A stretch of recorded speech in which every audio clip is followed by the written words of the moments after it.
Constructor के types के बारे में हमने डिस्कस की थी और कंस्ट्रक्टर की डेफिनेशंस और कैरेक्टरिस्टिक्स के बारे में हमने बात की थी। आज का जो हमारा टॉपिक है उसका नाम है constructor overloading.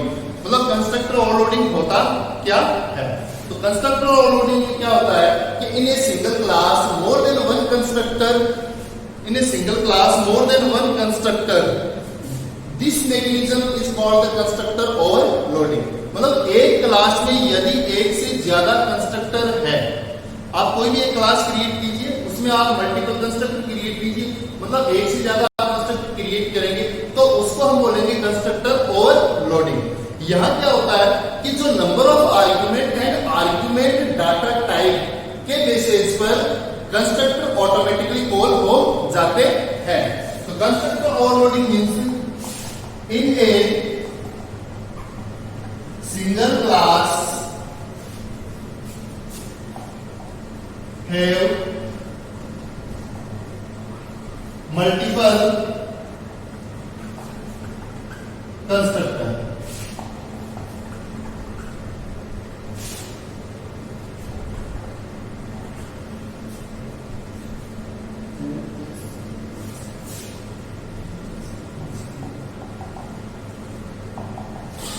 This mechanism is called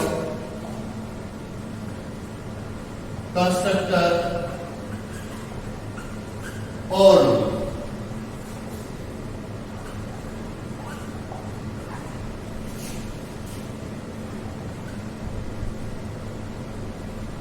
Constructor calling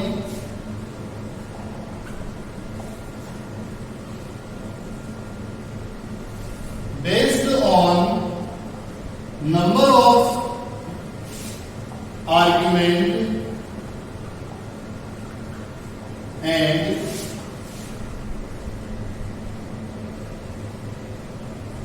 argument data type। मतलब कि क्लास एक है, एक ही क्लास में एक से अधिक कंस्ट्रक्टर है जिनके नाम सेम है बट उनके आर्ग्यूमेंट का डाटा टाइप और आर्गुमेंट की संख्या अलग अलग है। तो इस तरह का जो मैकेनिज्म होता है उसको हम बोलते हैं कंस्ट्रक्टर ओवरलोडिंग। अब वो सारे कंस्ट्रक्टर की कॉलिंग है वो बेस्ड होती है नंबर ऑफ आर्गुमेंट पे और आर्गुमेंट डाटा टाइप पे। जब ऑब्जेक्ट क्रिएट होगा उस समय हम उस ऑब्जेक्ट के साथ अलग अलग वैल्यू पास करेंगे। मतलब हम उस ऑब्जेक्ट के साथ आर्गुमेंट देंगे, तो वो जो हम आर्गुमेंट देंगे उन आर्गुमेंट के आधार पर क्लास के अंदर जो हमने कंस्ट्रक्टर बनाए मल्टीपल, उनमें से उस आर्गुमेंट के आधार पे कंस्ट्रक्टर ऑटोमेटिकली रन हो जाएगा। तो ये जो टेक्निक है, इस तरह का जो सिस्टम है उसको हम बोलते हैं कंस्ट्रक्टर ओवरलोडिंग। अभी हम इसको एक प्रोग्राम के थ्रू समझते हैं, तो इसका प्रोग्राम देखते हैं किस तरीके से है।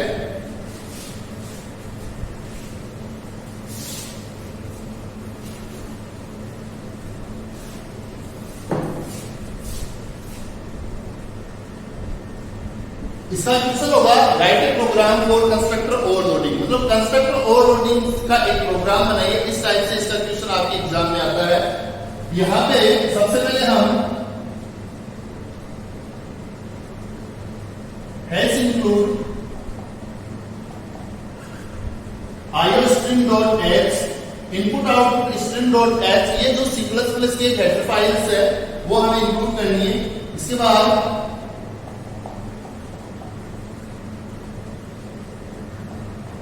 conio.h, conio console input output header files है जिसमें कंसोल से रिलेटेड फंक्शन है।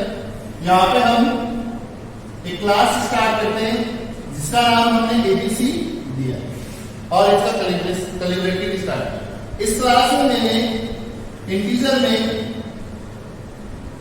x, y, z, यहाँ पे मैंने x, y, z नाम के 3 member function 3 member variable declare किए हैं। इसके बाद मैंने यहाँ पे पब्लिक सेक्शन मैंने स्टार्ट किया। पब्लिक सेक्शन में मैंने एबीसी नाम का एक कंस्ट्रक्टर क्रिएट किया और यहाँ पे x equal to y equal to z equal to 0, तीनों को वेरिएबल में मैंने 0 असाइन कर दिया। ये जो कंस्ट्रक्टर है मेरा ये है 0 आर्गुमेंट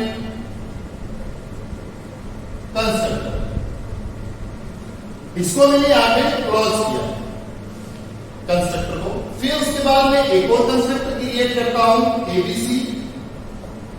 यहां इंटीजर में आर्गुमेंट में मैंने एक ए वैल्यू ली और x equal to y equal to z equal to a।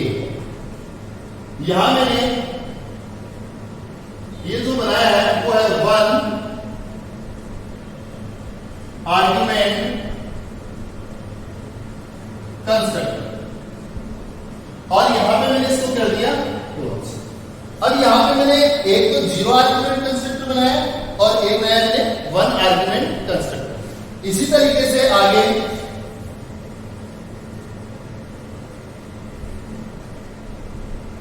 फिर मैंने एक और कंस्ट्रक्टर क्रिएट किया। इसके अंदर मैंने इंटीजर में a कोमा इंटीजर में b दो आर्गुमेंट लिए। तो यहां पे x equal to a, y को मैंने असाइन कर दी b की वैल्यू और जो z है उसमें मैंने a प्लस b कर दिया और ये जो मेरा हो गया वो हो गया 2 आर्गुमेंट कंस्ट्रक्टर।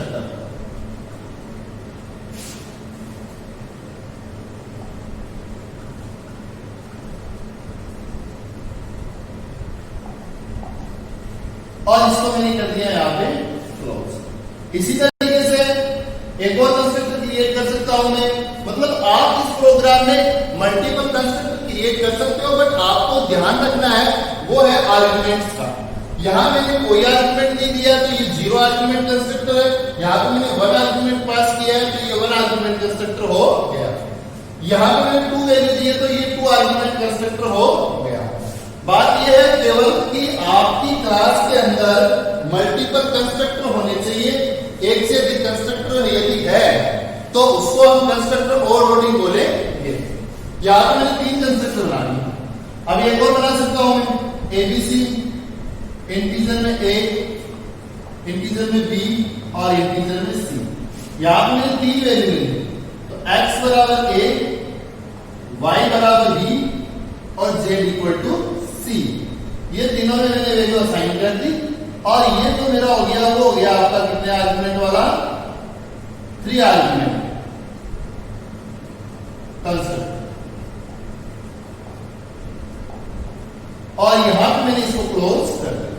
यहां पे मैं एक शो फंक्शन बनाता हूं, वॉइड शो या डिस्प्ले जो आपको अच्छा लगे वो नाम आप दे सकते हो। मैंने यहां फंक्शन का नाम दिया है शो और इस फंक्शन के थ्रू मैंने x की वैल्यू को प्रिंट किया, y की वैल्यू को प्रिंट किया और z की वैल्यू को मैंने क्या किया है यहाँ पे प्रिंट किया।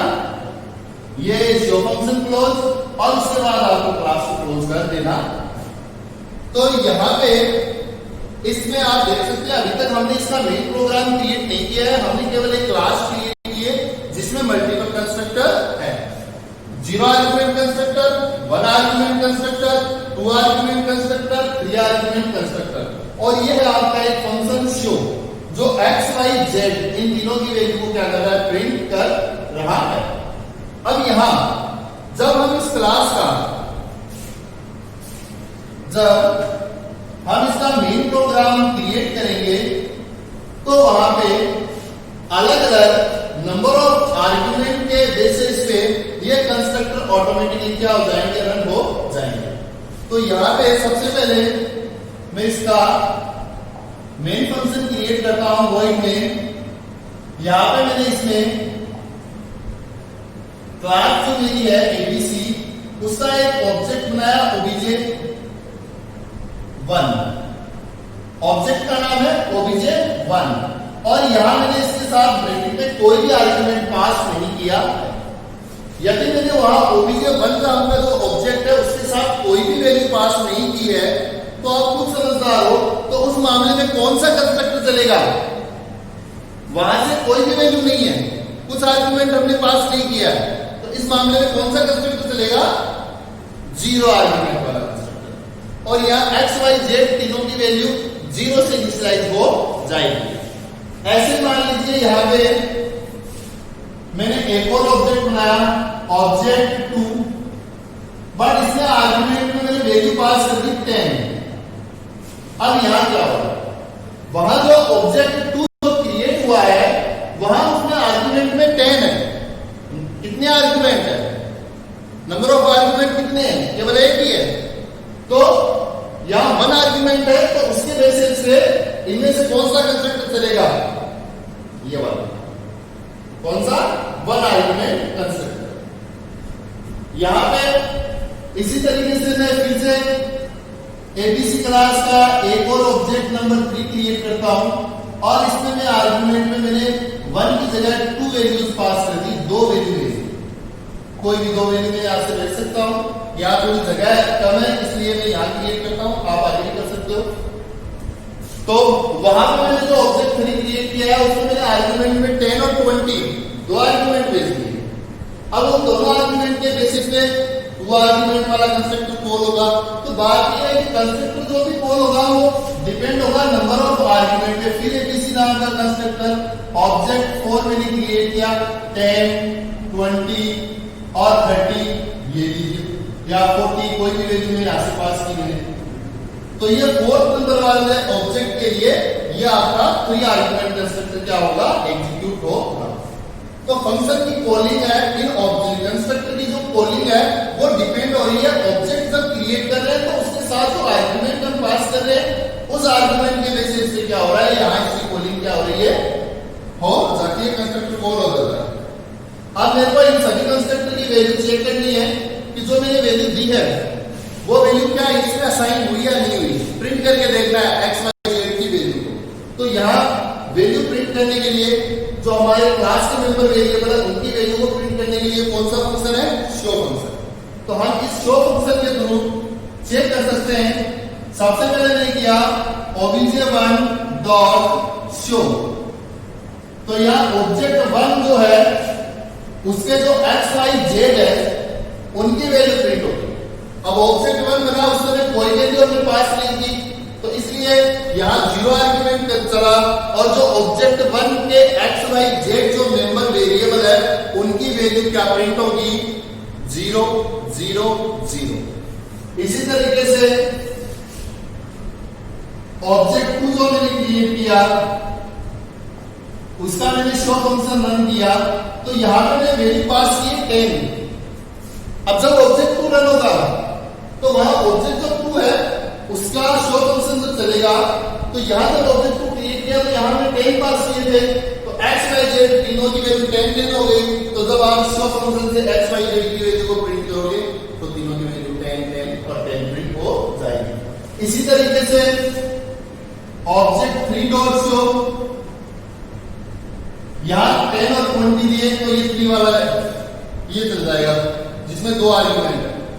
तो x की वैल्यू 10, y की वैल्यू 20 और z में दोनों का प्लस 30 प्रिंट होगा। और यहां पे ऑब्जेक्ट 4 डॉट शो फंक्शन, तो यहां पे तीनों की वैल्यू क्या हो जाएगी? 10 20 और 40 प्रिंट हो जाएगी। इसके बाद गेट ch, और ये आपका प्रोग्राम यहाँ पे जो वॉइड मेन था वो क्लोज हो गया, और ये आपकी क्लास है।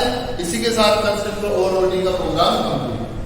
बस आपको यहाँ एक चीज ध्यान रखनी है कि आपकी जो क्लास है उसमें मल्टीपल कंस्ट्रक्टर होने चाहिए।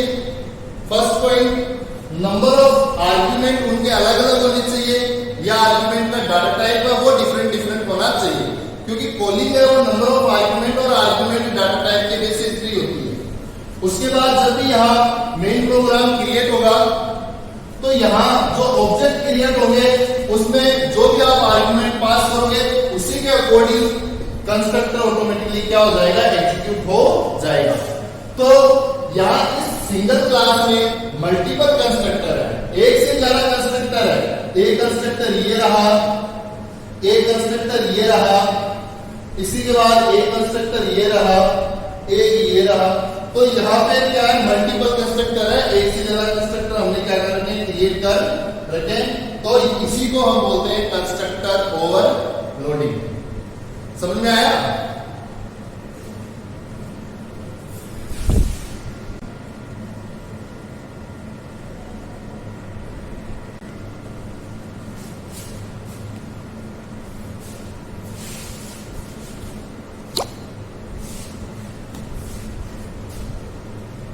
अभी हम बात करते हैं, अगला जो हमारा पॉइंट है कॉपी कंस्ट्रक्टर। कि कॉपी कंस्ट्रक्टर क्या होता है उसके बारे में हम डिस्कस करेंगे।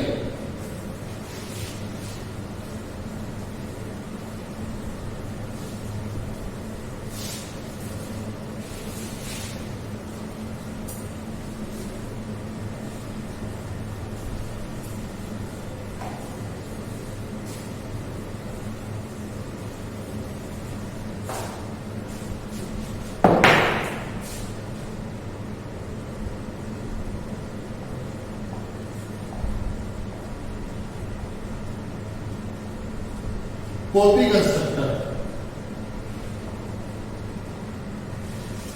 कॉपी कंस्ट्रक्टर जो हमारा टॉपिक है उसमें क्या होता है कि एक क्लास के ऑब्जेक्ट को इनिशियलाइज किया जाएगा और उसी क्लास के दूसरे ऑब्जेक्ट से इनिशियलाइज किया जाएगा। मतलब कि एक ऐसा कंस्ट्रक्टर होगा जो खुद की क्लास का ऑब्जेक्ट एज ए आर्गुमेंट लेगा और नया जो ऑब्जेक्ट क्रिएट हो रहा है उसको इनिशियलाइज कर देगा। इसको आप ऐसे समझ सकते हो जैसे ये दो ऑब्जेक्ट है जिसके अंदर x और y की वैल्यू सपोज कीजिए मैंने 10 और 20 कर दी। अब जब मैं एक दूसरा ऑब्जेक्ट बना रहा हूं, ऑब्जेक्ट 1 जब मैं क्रिएट कर रहा हूं, इसके अंदर x और जो y है, इसके अंदर जो x और y है उनकी वैल्यू क्या हो, इस ऑब्जेक्ट में जो है वही हो। यानी जो ऑब्जेक्ट ओबी है उसकी हमें क्या करनी है, कॉपी करनी है। इस ऑब्जेक्ट की हमें क्या करनी है, कॉपी, और किसमें कर देनी है, दूसरे ऑब्जेक्ट में। तो एक ऐसा कंस्ट्रक्टर जो खुद की क्लास का ऑब्जेक्ट एज ए आर्गुमेंट लेगा और ऑब्जेक्ट को जो नया ऑब्जेक्ट क्रिएट होगा उसको इनिशियलाइज करेगा। तो इस प्रोसेस को हम बोलते हैं कॉपी कंस्ट्रक्टर। तो यहां एक constructor that take argument of a object of same class and used to initialize a new object। यानी कि वो कंस्ट्रक्टर जो खुद की क्लास का या ऑब्जेक्ट आर्गुमेंट में लेगा और एक नए ऑब्जेक्ट को क्या करेगा, इनिशियलाइज करेगा। तो इसकी डेफिनेशन हम राइट करते हैं। सबसे पहले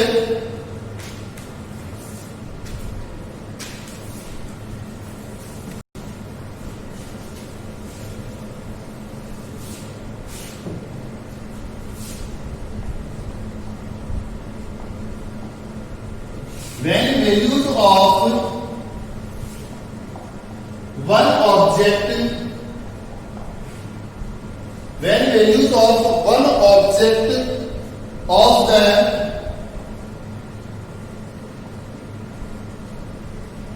of the class are used to initialize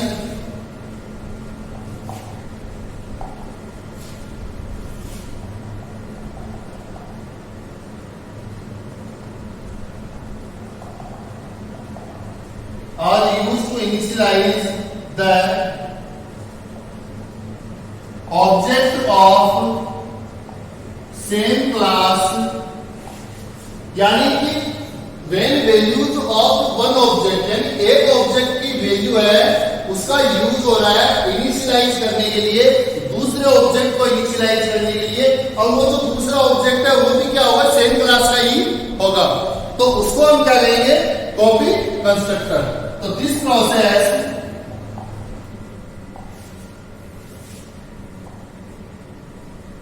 is called copy constructor। इस प्रोसेस को क्या कहा जाएगा, कॉपी कंस्ट्रक्टर। इसका हम एक प्रोग्राम क्रिएट करते हैं और उसके थ्रू देखते हैं।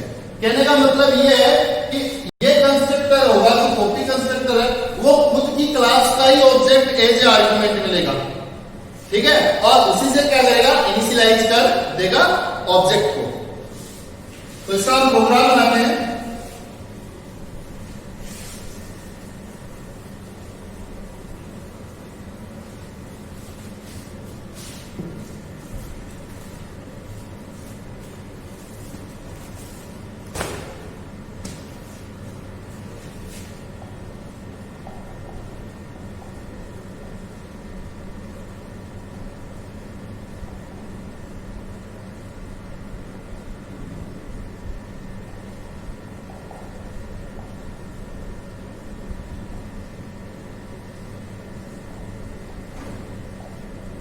ये दो हेडर फाइल मैंने इंक्लूड की।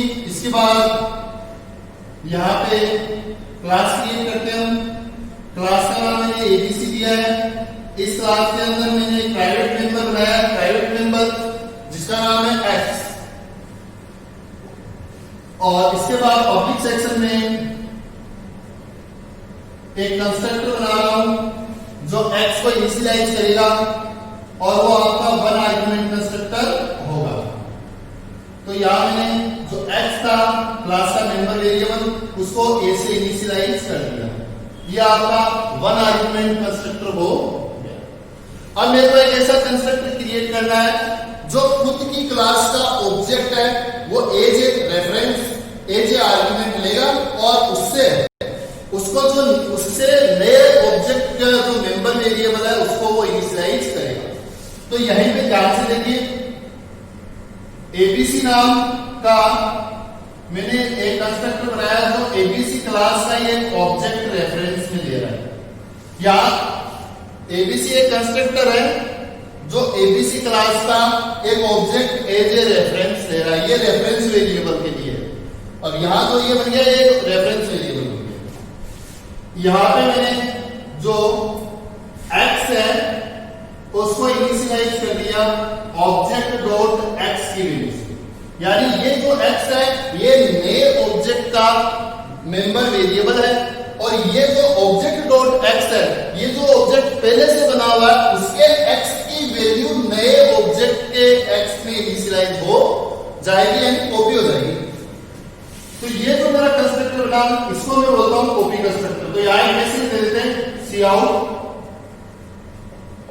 कॉपी कंस्ट्रक्टर इन्वॉक का रन हो गया। तो नए ऑब्जेक्ट के x जो मेंबर वेरिएबल है उसमें पहले से बने हुए ऑब्जेक्ट के x की वैल्यू क्या हो जाएगी, कॉपी हो जाएगी। इसके बाद यहां पे एक शो फंक्शन बनाते हैं, डिस्प्ले फंक्शन जो वैल्यू को शो करेगा, डिस्प्ले करेगा। void शो, यहां मैंने सी आउट से x इक्वल टू x की वैल्यू को प्रिंट किया और इसे कर दिया क्लोज। ये मैंने क्लास को क्लोज कर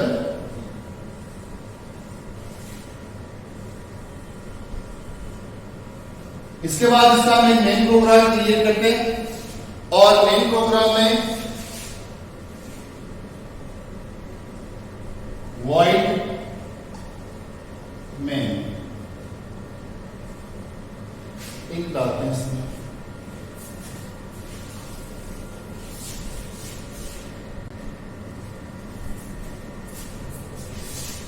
तो इसका जो हम void main क्रिएट करेंगे उसमें जो मेरी क्लास है एबीसी उसका मैंने एक ऑब्जेक्ट किया, ओबीजे नाम का एक ऑब्जेक्ट क्रिएट किया और इसके आर्गुमेंट में मैंने यहां से 10 पास कर दी।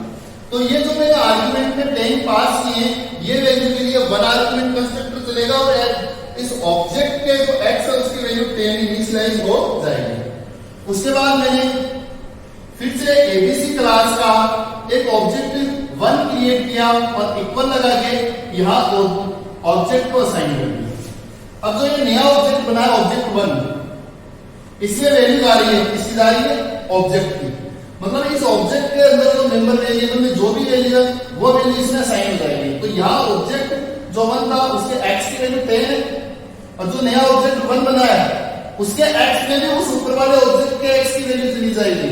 तो मतलब यहाँ पर भी जो ऑब्जेक्ट 1 का जो x मेंबर है उसकी भी वैल्यू क्या हो जाएगी, 10। इसी तरीके से एक और मैंने ऑब्जेक्ट बनाया ऑब्जेक्ट 2 और यहां इसके ब्रैकेट में मैंने डाल दिया ऑब्जेक्ट 1 को।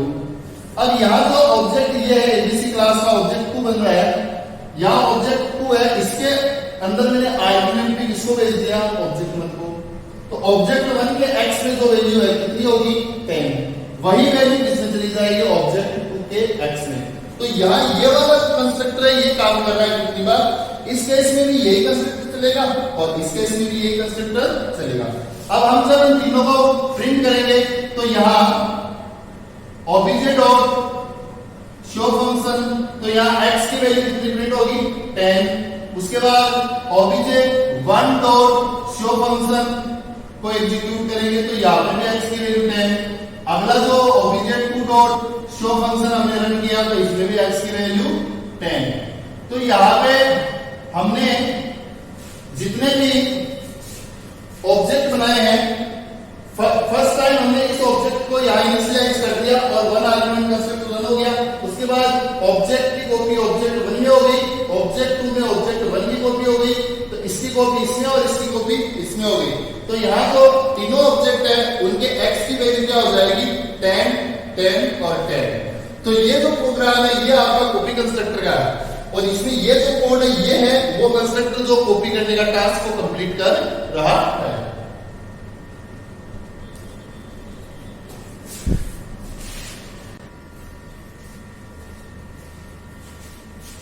अगला जो हमारा पॉइंट है वो है डिफॉल्ट कंस्ट्रक्टर। तो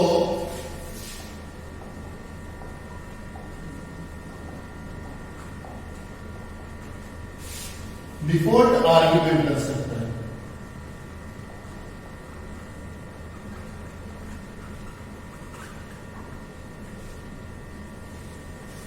डिफॉल्ट आर्ग्यूमेंट कंस्ट्रक्टर ये है टॉपिक का।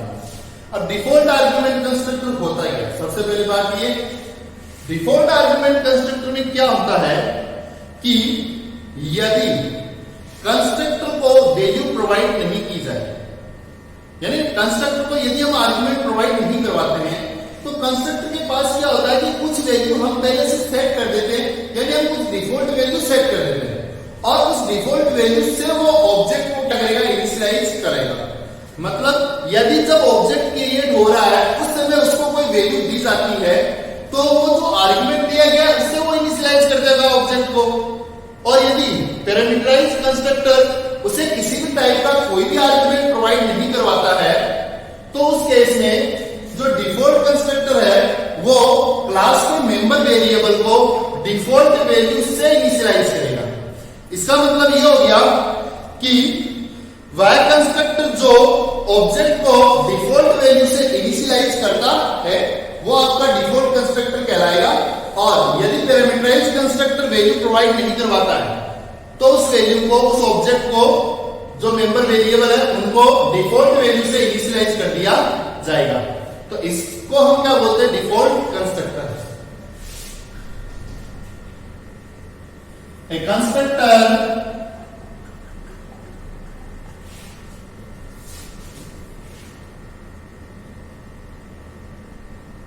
constructor is used to initialize. A constructor is used to initialize the object with default value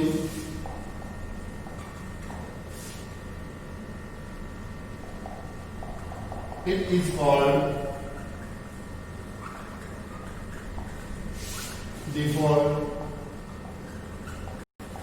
constructor.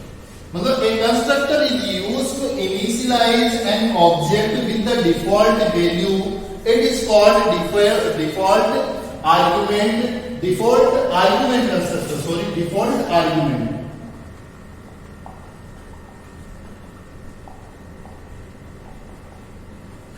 It is called default argument constructor.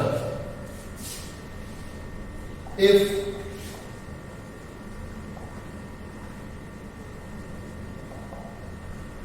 parameterized constructor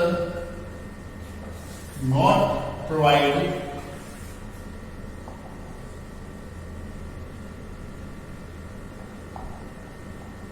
argument, then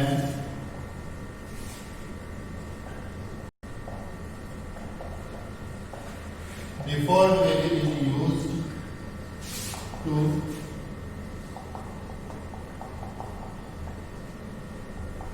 initialize.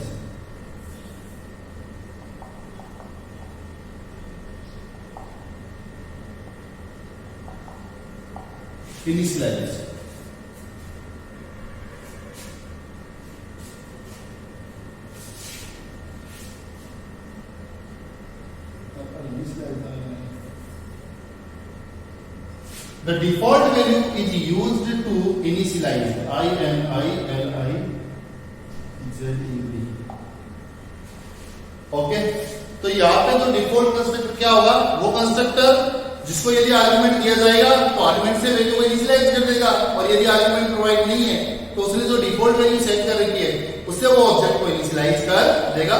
तो इसको हम बोलते हैं default argument constructor.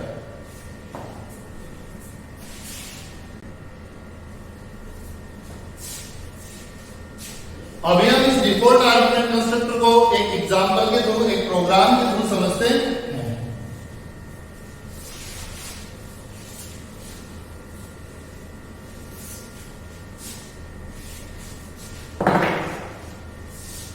तो सबसे पहले मैंने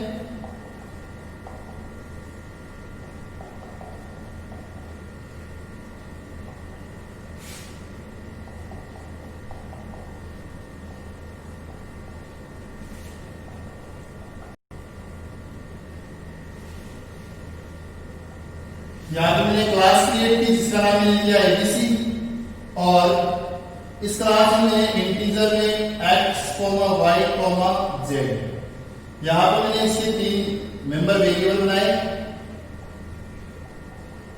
public section मैंने क्रिएट किया और पब्लिक सेक्शन में एक कंस्ट्रक्टर बना रहा हूं, डिफॉल्ट आर्गुमेंट कंस्ट्रक्टर, जिसमें मैंने एक इंटीजर a जिसकी वैल्यू मैंने यहां से मान लीजिए कर दी 5।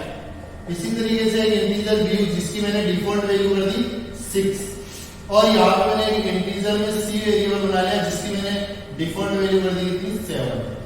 अब यहां पे इसमें x इक्वल टू a की वैल्यू, y में चली जाए b की वैल्यू, और जो z है उसको असाइन हो जाए c की वैल्यू। यहां इसको मैंने एक मैसेज दिया कि ये कौन सा कंस्ट्रक्टर है, def डिफॉल्ट कंस्ट्रक्टर। यहां पे मैंने इसको क्लोज किया, इसके बाद एक वॉइड शो फंक्शन क्रिएट किया, और यहां पे मैंने x इक्वल टू x की वैल्यू को प्रिंट किया, y इक्वल टू y की वैल्यू को प्रिंट किया, और z इक्वल टू z की वैल्यू को प्रिंट किया। शो फंक्शन को क्लोज किया और यहां पे क्लास क्लोज कर दी। इस प्रोग्राम में ये जो कंस्ट्रक्टर है ये आपका डिफॉल्ट आर्गुमेंट कंस्ट्रक्टर है, क्योंकि यहां पे जो इस कंस्ट्रक्टर में जो आर्गुमेंट मैंने दिए हैं उन आर्गुमेंट्स की मैंने यहां पे कोई ना कोई डिफॉल्ट वैल्यू सेट कर रखी है। तो जैसे a की वैल्यू मैंने 5 सेट कर दी, b की 6 कर दी और c की 7 कर दी, तो ये abc की वैल्यू x, y, z में क्या होगी, साइन हो जाएगी और ये डिफॉल्ट कंस्ट्रक्टर हो जाएगा। अब इसका हम मेन प्रोग्राम देखते हैं। यहां वॉइड मेन, यहां पे जो मेरी क्लास है एबीसी उसका मैंने एक ऑब्जेक्ट बनाया ओबीजे, और इस ओबीजे ऑब्जेक्ट में मैंने क्या किया, कोई भी आर्गुमेंट पास नहीं किया, कुछ भी आर्गुमेंट नहीं बताया। तो इस ऑब्जेक्ट के लिए यही कंस्ट्रक्टर चलेगा, और यदि मैंने कोई भी वैल्यू यहां से पास नहीं की है, पैरामीटर मैंने दिए नहीं है, तो यहां पे ये जो a, b और c इनकी जो डिफॉल्ट वैल्यू सेट कर रखी है 5, 6 और 7, वो वैल्यू क्या हो जाएगी, असाइन हो जाएगी, इनिशियलाइज हो जाएगी। किसको, x, y, z member variable को वो वैल्यू दे दी जाएगी। इसी तरीके से मान लीजिए मैंने इसका एक ऑब्जेक्ट बनाया, ऑब्जेक्ट 1, और इसमें मैंने एक वैल्यू पास की केवल क्या, 10। अब यहां इस केस में क्या होगा, यहां पे मैंने केवल एक ही आर्गुमेंट दिया, ऑब्जेक्ट 1 में क्या दिया, केवल एक ही आर्गुमेंट, फर्स्ट आर्गुमेंट। तो ये जो 10 है वो वैल्यू किसकी हो जाएगी, a की। तो वहां से a के लिए आर्गुमेंट आ चुका है, तो a की वैल्यू तो 5 पर वो साइन नहीं होगी, a की वैल्यू यहां से दी जा चुकी है 10। तो यहां जो ऑब्जेक्ट 1 है उसके a के अंदर कितने इनिशियलाइज हो जाएंगे, 10। लेकिन यहां से b और c की वैल्यू नहीं दी, b और c की वैल्यू यहां से नहीं मिली, तो b और c की वैल्यू जो यहां डिफॉल्ट आपने सेट कर रखी है वो इनिशियलाइज हो जाएगी। मतलब जो आर्गुमेंट की वैल्यू आप दे रहे हो तो वो इनिशियलाइज हो रही है, और यदि आप वैल्यू नहीं दे रहे हो तो जो डिफॉल्ट है वो इनिशियलाइज हो जाएगी। इसी तरीके से मान लीजिए मैंने एक ऑब्जेक्ट 2 बनाया जिसमें मैंने 10 और 20 दो वैल्यू पास करी, तो यहाँ a की वैल्यू 10 हो जाएगी, b की वैल्यू 20 इनिशियलाइज हो जाएगी, बट c की नहीं है। तो c की वैल्यू यहाँ बाय डिफॉल्ट मैंने कितनी कर रखी है, 7, तो c की वैल्यू 7 इनिशियलाइज हो जाएगी। और यदि मैं एक और ऑब्जेक्ट बनाता हूं 10, 20 और 30, अब मैंने यहाँ तीनों आर्गुमेंट प्रोवाइड करवाए, तीनों की वैल्यू मैंने दी, तो यहां से जो वैल्यू मैंने दिए 10, 20 और 30, तो वो वैल्यू x, y, z के इनिशियलाइज हो जाएगी। और यदि मैं वैल्यू नहीं पास कर रहा हूं, आर्गुमेंट नहीं दे रहा हूं, तो यहां जो डिफॉल्ट वैल्यू मैंने सेट कर रखी है उससे वो मेंबर वेरिएबल क्या हो जाएंगे, इनिशियलाइज हो जाएंगे। इसके बाद हम इनको प्रिंट करके देखते हैं, शो करते हैं सबकी वैल्यू को शो फंक्शन के थ्रू। ऑब्जेक्ट डॉट शो या object 1 dot show function, object 2 dot इसके लिए शो और ऑब्जेक्ट 3 के लिए भी शो फंक्शन मैंने एग्जीक्यूट किया। तो यहां उसके बाद गेट सीएच और ये प्रोग्राम क्लोज। तो जो ऑब्जेक्ट है मेरा ऑब्जेक्ट 1 है, सिर्फ ऑब्जेक्ट, उसका जो एक्स है उसकी वैल्यू मेरी कोई वैल्यू नहीं दी है, तो वहां से 5 और y की वैल्यू 6 और z की वैल्यू 7 प्रिंट हो जाएगी। ऑब्जेक्ट जो 1 है, ऑब्जेक्ट 1 उसके x की वैल्यू को होगी कितनी प्रिंट 10, लेकिन y की 6 और z की 7 ही प्रिंट होगी, क्योंकि मैंने इनकी वैल्यू पास नहीं की।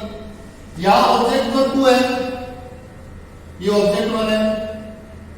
ऑब्जेक्ट 2 में क्या होगा, x की वैल्यू 10, y की वैल्यू 20, लेकिन z की वैल्यू नहीं थी, इसलिए कितनी होगी, डिफॉल्ट वैल्यू आ जाएगी 7। और ऑब्जेक्ट 3 के केस में x की वैल्यू 10 प्रिंट होगी, y की वैल्यू 20 प्रिंट होगी और z की वैल्यू 30 प्रिंट होगी, क्योंकि यहां से 3 आर्गुमेंट पास किए गए हैं। तो इस प्रोग्राम में डिफॉल्ट आर्गुमेंट कंस्ट्रक्टर में मेन क्या हुआ कि यदि ऑब्जेक्ट के साथ आर्गुमेंट यानी पैरामीटराइज ट्रांसफर किए जा रहे, भेजे जा रहे, तो उनसे वो मेंबर वेरिएबल को इनिशियलाइज कर देता है। और यदि आर्गुमेंट नहीं भेजे जा रहे तो उस मामले में क्या होगा, जो डिफॉल्ट वैल्यू हमने यहां सेट कर रखी है उससे वो उसको इनिशियलाइज कर देता है। तो ये आपका डिफॉल्ट आर्गुमेंट कंस्ट्रक्टर का प्रोग्राम है।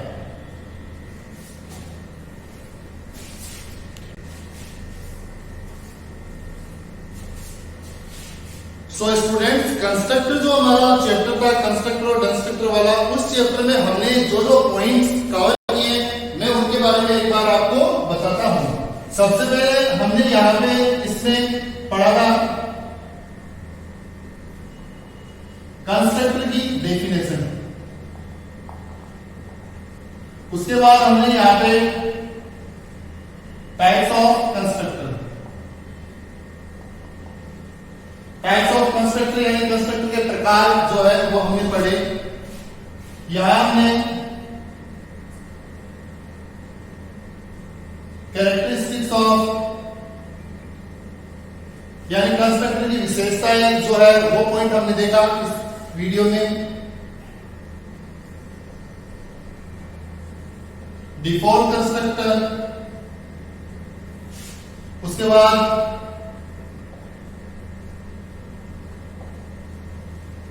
पैरामीटराइज्ड कंस्ट्रक्टर,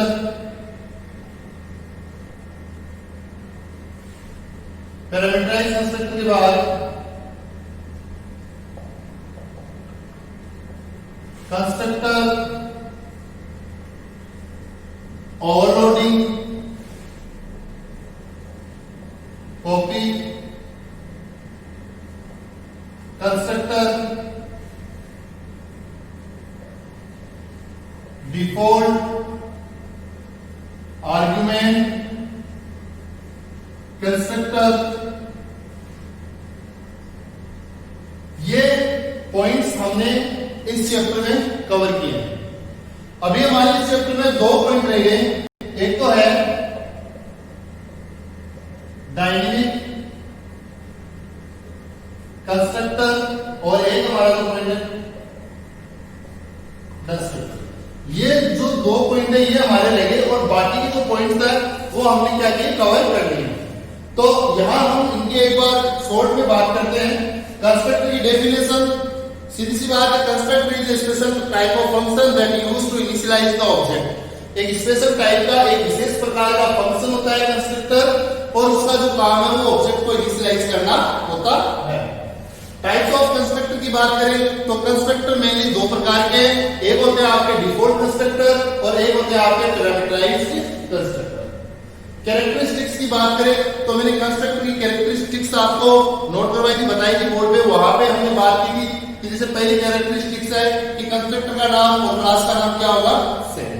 कंस्ट्रक्टर हमेशा पब्लिक सेक्शन में क्रिएट होते हैं, कंस्ट्रक्टर ऑटोमेटिकली कॉल होते हैं जब ऑब्जेक्ट क्रिएट होता है। कंस्ट्रक्टर का कोई रिटर्न टाइप नहीं होता और कंस्ट्रक्टर को इनहेरिट भी नहीं कर सकते। कंस्ट्रक्टर ओवरलोडिंग जरूर आप कर सकते हो। डिफॉल्ट कंस्ट्रक्टर की बात करें, वो कंस्ट्रक्टर जो कोई आर्गुमेंट नहीं लेता है और ऑब्जेक्ट को किसी फिक्स वैल्यू से इनिशियलाइज करता है, वो आपका डिफॉल्ट कंस्ट्रक्टर होता है, या आप उसको जीरो आर्गुमेंट कंस्ट्रक्टर भी बोल सकते हो। पैरामीटराइज्ड कंस्ट्रक्टर वो होगा जो आपसे कोई ना कोई वैल्यू एज ए आर्गुमेंट लेगा और आपने जो भी वैल्यू दी है उसी से ऑब्जेक्ट को इनिशियलाइज करेगा। इसमें मैंने आपको 1 आर्गुमेंट, 2 आर्गुमेंट और 3 आर्गुमेंट कंस्ट्रक्टर के एग्जांपल भी बताए थे।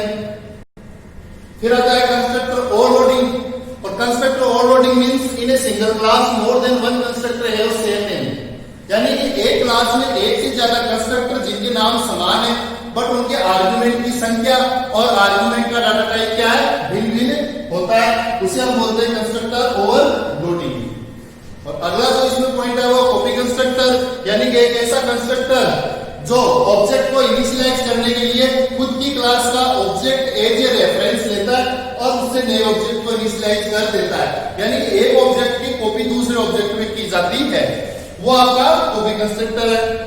एक है, उसके बाद अगला जो पॉइंट है वो डिफॉल्ट आर्गुमेंट कंस्ट्रक्टर। इसमें क्या होता है कि यदि आर्गुमेंट पास किए जाते हैं तो जो वैल्यू हम वैल्यू आर्गुमेंट या जो पैरामीटर पास कर ले उससे मेंबर वेरिएबल को इनिशियलाइज कर दिया जाता है, और यदि आर्गुमेंट पास नहीं किए जाते तो कंस्ट्रक्टर के पास जो वैल्यू पहले से फिक्स है और परमानेंट उसने जो वैल्यू डिसाइड कर रखी है यानी पहले से सेट कर रखी है, उसी वैल्यू से वो क्या करता है, ऑब्जेक्ट को इनिशियलाइज कर देता है, या फिर हम जो वैल्यू देंगे उससे ऑब्जेक्ट को इनिशियलाइज कर देगा। इसके बाद डिफॉल्ट कंस्ट्रक्टर के बाद डायनेमिक कंस्ट्रक्टर और डिस्ट्रक्टर, ये जो दो टॉपिक है ये हम अगले वीडियो में देखेंगे। Thanks for watching video, I hope आपको समझ में आया होगा। फिर भी यदि कोई आपके डाउट है तो आप कमेंट करके पूछ सकते हैं। धन्यवाद।